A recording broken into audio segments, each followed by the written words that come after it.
One of my conversations, I asked him, hey, Pete, why did you almost always slide head first? It's kind of dangerous and all that. And he just replied, because it gets you in the papers.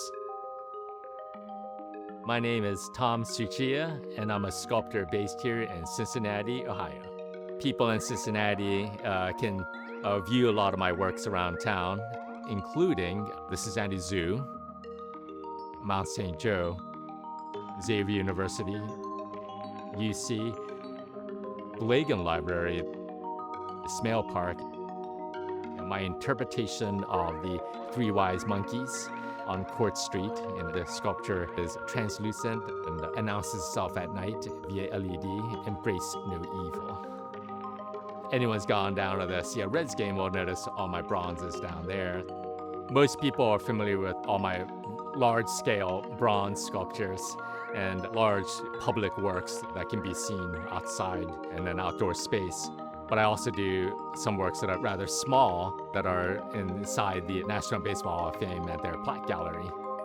And then you head north, you'll see Lux Mundi. You see the 50-foot tall sculpture of Jesus greeting everybody driving up and down I-75. As many of us that lived in the area in like 2010 know about, is that tragic night when our beloved Big Butter Jesus or Touchdown Jesus caught on fire. Lightning from the heavens struck it and was gone in like 15 minutes, burned up. There was a company called Display Dynamics up in Dayton area that is involved in creating a lot of like large scale works of all kinds, and then we all end up being approached by Solid Rock, Church, about creating Jesus. Even though this sculpture here is going to be 50 feet tall and it would be the biggest sculpture I've ever been involved in, it was actually the easiest sculpture I was involved because I just produced a 5-foot tall 1/10 scale model. That was my main focus. And then I just provided really just the design. And then Display Dynamics took that design and then they did all the engineering, did everything else, figured out how to enlarge it, how to fabricate it, all the really difficult parts, including installing a lightning suppression system that runs from the top of his head all the way down. Now, I didn't care for the Forsaken Christ pose, but more like he's welcoming. And that's what I wanted to do, something that is like a loving, caring Jesus. I call it Lux Mundi, light of the world in Latin. And at the same time, all the local Cincinnati people, the clever people that they are, came with some new names, like to keep in with the football theme, and it's the Touchdown Jesus. Now it's 4th and 1 Jesus, which I love that name. And then they had $5 footline Jesus and Hug Me Jesus too, which I like that one. I like Hug Me Jesus. Any one of those names I think are perfect for the sculpture.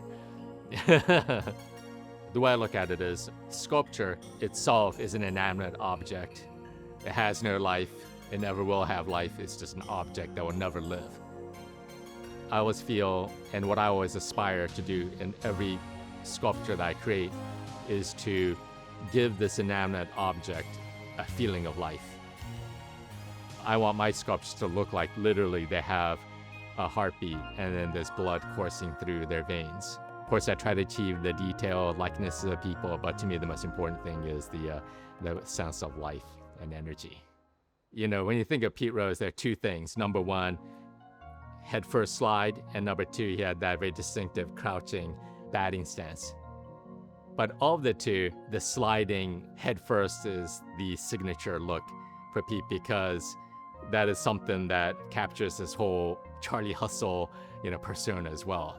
I remember it's like, okay, well, that's gonna be cool, but that's gonna be a challenge too, because I didn't want anything with some ugly post sticking out of the belly as he's like skewed or whatever. What they ended up designing was this incredible stainless steel skeleton that runs through the body, and then it bypasses, it exits out of the elbows, and then it's like a fork that fits into essentially these tubes that's buried in the concrete pedestal. You can hold 6,000 pounds, so it's amazing. You can park a full-size Mercedes S-Class on that thing. Big Reds fans, going all the way back to like 1975, Marty Brennaman It was like the soundtrack, of the Reds. And he retired a few years back. And because we always think of not only the certain players as like iconic, like just symbols of the Cincinnati Reds history, Marty Brennaman, our great announcer, has always been also one of these just fixtures and just great iconic figures. And the Reds said, yeah, we're going to honor him. Also, I had the good fortune of the years. I visited Marty, and when Joe was also alive as well, down and visit their booth during games. So I thought, hey, the best way to depict him would be really almost like a bust in this case. It's really just from his chest up, and then depict his desk with the scorebook, the mic, media guide, things of that sort. And I thought that was the best way. So we unveiled Marty's bronze twin on September 6th of this year. When I'm working with, let's say, a life-size bronze of a particular person, I'd work from like video footage and photographs, and if possible, if they're around, I work from life. So in the case like Marty Brennaman, since he's around and he's local, it's wonderful. He can just come into my studio and he can pose and I can ask him questions. It's just amazing to always work from life. Sometimes I'm working 12, 13, 14, 15 hours straight on something. And to see that all that hard work is appreciated and seen by many people it's a wonderful feeling. And it's something that I know that these sculptures I know have been loved by many of the locals and then other people visiting from other places. It's both a special honor and just plain fun to see something I created all over my own hometown.